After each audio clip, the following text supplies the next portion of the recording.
नमस्कार प्रिय दर्शक बंधुरा আপনারা দেখছেন আপনাদের প্রিয় চ্যানেল কেরিয়ার আপডেট বেঙ্গলি। বন্ধুরা এই মুহূর্তে একটি গুরুত্বপূর্ণ আপডেট খবর নিয়ে হাজির হয়ে গেলাম। তো বন্ধুরা আপনারা জানেন লক্ষ্মীর ভাণ্ডার একটি খুবই গুরুত্বপূর্ণ প্রকল্প এবং আপনারা দেখেছেন যে লক্ষ্মীর ভাণ্ডার যে লক্ষ্মীর ভাণ্ডার প্রকল্পটি অনেক বছর আগে চালু করা হয়েছে এবং যখনই ভোট আসে তখনই লক্ষ্মীর ভাণ্ডার এই প্রকল্পের টাকা বাড়িয়ে দেওয়া হয়। তো এবারও তার ব্যতিক্রম হয়নি, ভোটের আগে লক্ষ্মীর ভাণ্ডারের প্রকল্পের যে টাকা তা বাড়িয়ে দেওয়া হয়েছিল। তো এখন প্রশ্ন উঠছে এই লক্ষ্মীর ভাণ্ডারের যে প্রকল্পের টাকা বাড়িয়ে দেওয়া হচ্ছে এই টাকা আসছে কোথা থেকে?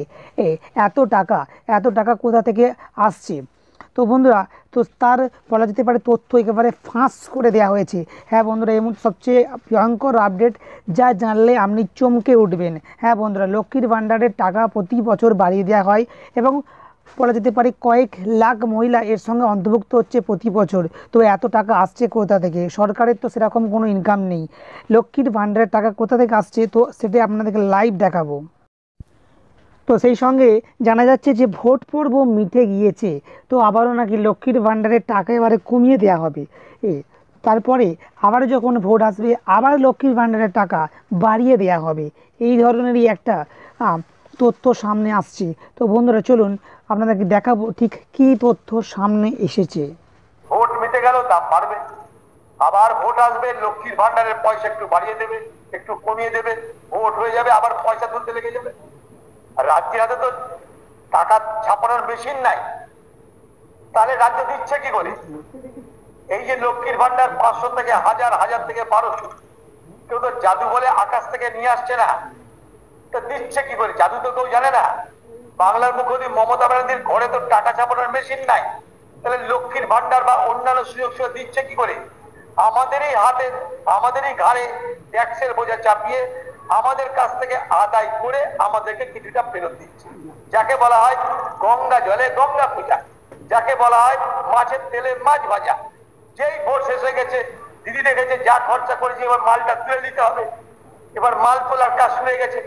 যেমন মস্তানরা তোলা তোলে, তেমন সরকার ট্যাক্স দিয়ে ট্যাক্স বাড়িয়ে আরেক ধরনের তোলা তুলছে। এটা এক ধরনের তোলাবাজিরই নামান্তর। কারণ যখন সারা বাজারে জিনিসপত্রের দাম হু হু করে বাড়ছে, জিনিসপত্রের দাম কমছে না, মানুষের ক্রয় ক্ষমতা কমে যাচ্ছে, মানুষ বাজারে গেলে মানি ব্যাগ খালি হয়ে যায়, ঝোলা ভর্তি হয় না, সে অবস্থায় হঠাৎ করে ট্যাক্স বাড়িয়ে দিয়ে পশ্চিমবঙ্গের মুখ্যমন্ত্রী বাংলার মানুষের জন্য কি শুভ খবর নিয়ে এলেন, বাংলার মুখ্যমন্ত্রীকে তা বিবেচনা করে দেখতে হবে। এটা এক ধরনের সরকারি তোলাবাজি বলে আমি মনে করি। পশ্চিমবঙ্গ সরকার ভোট হবার পর দেখছে আর তো ভোট নেই, এখন আবার 2 বছর পরের আগে আবার মানুষকে আরেক রকম টুপি দেওয়া হবে, ঢপ দেওয়া হবে, আবার হিন্দু মুসলমান করা হবে, আবার লক্ষ্মীর ভাণ্ডার এ ভাণ্ডার সে ভাণ্ডার করে বৈতরণী পার করা হবে। কিন্তু আখেরে মানুষের মৌলিক কোনো পরিবর্তন হচ্ছে না। কেউ লক্ষ্মীর ভাণ্ডার পান করলে আমার কোনো ঈর্ষা নেই, কিন্তু প্রকৃত অর্থে আপনার লক্ষ্মীর ভাণ্ডার আপনাকেই পূরণ করতে হয়। আপনার বিদ্যুতের দর বাড়ছে, তেলের দর বাড়ছে, আপনার খাবারের দর বাড়ছে, সেই দর যে বাড়ছে তার থেকে আদায় করছে ট্যাক্স রাজ্য, তার থেকে একটা অংশ আপনাকে দিয়ে আপনার কাছে ভোট খরিদ করছে। এই সহজ সরল সত্য কথাটা আমরা যেন বোঝার চেষ্টা করি।